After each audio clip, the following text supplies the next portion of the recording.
आज हम चौमासा स्पेशल एकदम टेस्टी और चटपटी रेस्टोरेंट स्टाइल सब्जी बनाएंगे। और ये सब्जी आप एक बार घर पर बनाएंगे और सबको इतनी पसंद आएगी कि चौमासे में रेस्टोरेंट का नाम ही नहीं लेंगे, इतनी टेस्टी लगती है। और साथ में त्रिकोणी पराठा बनाएंगे, तो ये मज़ेदार कॉम्बो को आप भी एक बार घर पर जरूर ट्राई करना। जय जिनेंद्र सभी को। तो चलिए आज की मज़ेदार रेसिपी शुरू करते हैं।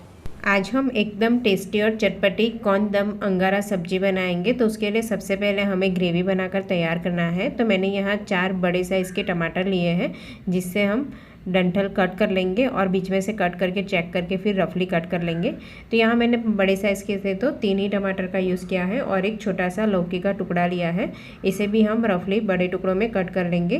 तो हमें ग्रेवी बनाने के लिए ये लौकी और टमाटर को बॉईल करना है, तो मैंने कुकर में ऐड कर लिया है। साथ में 3 से 4 सूखी वाली कश्मीरी लाल मिर्च ऐड करेंगे। 1 से 1.5 टेबलस्पून मगजतरी के बीज, एक मीडियम साइज़ का दालचीनी का टुकड़ा, एक इलायची को हल्का तोड़कर ऐड करेंगे।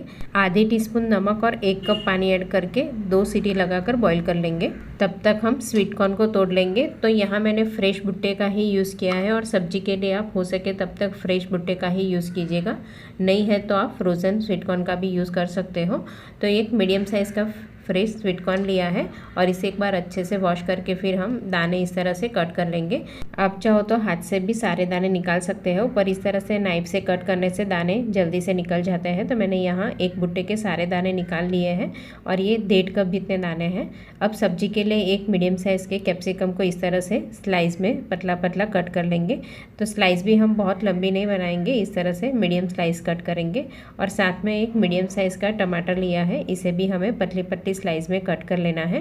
तो देखिए ये टमाटर की स्लाइस थोड़ी मुझे लंबी लग रही थी, तो बीच में से हम एक बार कट कर लेंगे, जिससे ये स्लाइस बहुत ज़्यादा लंबी नहीं बनेगी। इस तरह से हमें पतला पतला स्लाइस में कट कर लेना है। तो यहाँ एक मीडियम साइज़ का टमाटर और एक कैप्सिकम को मैंने स्लाइस में कट कर लिया है। अब इसे हम साइड में रख लेंगे। और जो हमने ग्रेवी के लिए टमाटर लौकी को बॉईल करने के लिए रखा था, उसमें से हम खड़े मसाले हटा लेंगे। तो इलायची और दालचीनी को हटा लेना है और ये अच्छे से ठंडा होने के बाद इसे हम 2 बैच में ग्राइंड करेंगे। यानी हमें इसकी एकदम फाइन पेस्ट बनानी है, क्योंकि सब्जी के लिए हमें ग्रेवी बनाना है इसके लिए। तो ये मैंने एक बार ग्राइंड कर लिया था और इसे हमें छानने की ज़रूरत नहीं है, अच्छे से एकदम स्मूथ हो जाती है। तो दूसरा बैच में मैंने ग्राइंड कर लिया है और एक बार हम एक ग्रेवी को मिक्स कर लेंगे। अभी ग्रेवी को हमें पकाना है। तो सब्जी बनाने के लिए कढ़ाई में 1 से 1.5 टीस्पून ऑयल ऐड करेंगे और इसमें आधी टीस्पून जीरा ऐड करेंगे और साथ में चुटकी भर हींग और 1/8 टीस्पून हल्दी पाउडर, आधी टीस्पून धनिया जीरा पाउडर और एक कम स्पाइसी वाली हरी मिर्ची को बारीक कट करके ऐड करेंगे और इसे हम हल्का सौते कर लेंगे। अब ये हल्का सौते हो जाने के बाद पहले हम स्वीट कॉर्न ऐड करेंगे और स्वीट कॉर्न को भी हमें 3 से 4 मिनट के लिए अच्छे से सौते कर लेना है, क्योंकि ये हमने स्वीट कॉर्न कच्चा ही यूज़ किया है। वैसे आप चाहो तो अलग से बॉईल करना है तो बॉईल भी कर सकते हो, पर इस तरह से आप पकाएंगे तो भी ये अच्छे से पक जाते हैं। तो साथ में हम थोड़ा सा नमक और 1/4 टीस्पून चीनी ऐड करके अच्छे से मिक्स करके ढक कर पकाएंगे। तो ये 3 से 4 मिनट में ये हल्के सॉफ्ट हो जाते हैं और ये पूरी सब्जी बनने तक ये अच्छे से पक जाएंगे। तो अब हम पहले ग्रेवी ऐड कर लेंगे और ग्रेवी को भी हम अच्छे से मिक्स करके ग्रेवी के साथ ही हम स्वीट कॉर्न और ग्रेवी दोनों को साथ में पकाएंगे। तो देखिए स्वीट कॉर्न और ग्रेवी अच्छे से मिक्स करने के बाद इसे हम ढककर 3 से 4 मिनट के लिए पकाएंगे। तो बीच बीच में हम 1 से 2 बार ढक्कन खोल लेंगे और एक बार अच्छे से मिक्स करेंगे और इसे वापस हम ढककर पका लेंगे। तो ये 3 से 4 मिनट में हल्के सॉफ्ट भी हो जाएंगे और ग्रेवी भी अच्छे से पक जाएगी। तब हम ढक्कन खोल लेंगे और एक बार अच्छे से मिक्स करेंगे। अगर कंसिस्टेंसी ज़्यादा गाढ़ी लग रही है तो आप थोड़ा सा पानी ऐड कर सकते हो। अब इसी स्टेज पर हम टमाटर और कैप्सिकम के स्लाइस किए थे वो भी ऐड कर लेंगे। तो टमाटर और कैप्सिकम के स्लाइस को हमें ऑयल में सौते नहीं करना है, इस तरह से सब्जी थोड़ी पक जाने के बाद डायरेक्ट ही ऐड करेंगे, जिससे सब्जी का हल्का कच्चापन लगेगा। अब 1 टेबलस्पून दूध की मलाई, थोड़ी सी कसूरी मेथी, 1/4 टीस्पून गरम मसाला पाउडर ऐड करेंगे और सारे मसाले को हम सब्जी के साथ अच्छे से मिक्स कर लेंगे।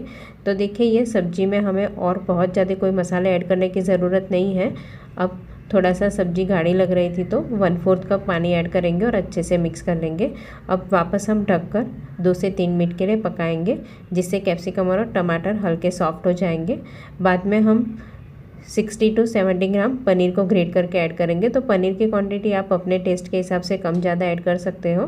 तो देखिए यहाँ पनीर ग्रेट करने के बाद हम सब्जी में एक बार अच्छे से मिक्स कर लेंगे और पनीर को हम इस तरह से सब्जी पकने के बाद ही लास्ट में ही ऐड करेंगे। अब पनीर ऐड करने के बाद 1 से 1.5 मिनट के लिए ही पकाना है। तो सब अच्छे से मिक्स करने के बाद नमक थोड़ा सा कम लग रहा था तो मैंने थोड़ा सा नमक ऐड किया है और आधा नींबू का रस भी निचोड़ेंगे और अच्छे से मिक्स कर लेंगे। तो देखिए यहाँ सब्जी की कंसिस्टेंसी एकदम परफेक्ट है।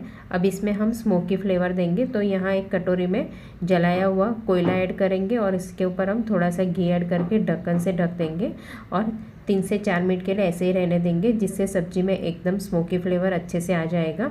अब कटोरी को हटा लेंगे और एक बार सब्जी को मिक्स कर लेंगे। तो देखिए अभी सब्जी बनकर तैयार है।